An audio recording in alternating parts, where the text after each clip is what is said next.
Cas Capità Pere. Número 42, 44 i 46. Una decoració antiga i religiosa. No es sap, però com que el Capità Pere va néixer ja al segle XVII,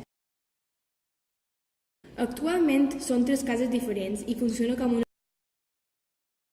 En aquesta casa hi va néixer el Capità Pere, un militar de carrer que arribà al grau de capità i aconseguí mèrits durant la seva estada a Flandes, a les ordres de Felip IV.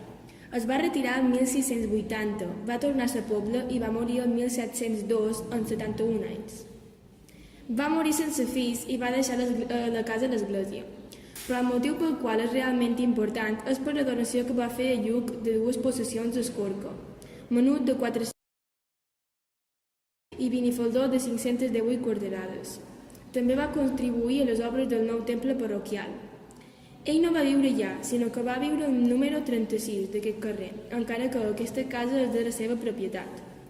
És una casa que està feta de marès i de doble porta, una de fusta rectangular i la que està més a l'interior és de vidre i també rectangular. El Capità Pere feia una feina molt important pel seu poble i important ja que durant les festes s'aturen els dimonis a descansar.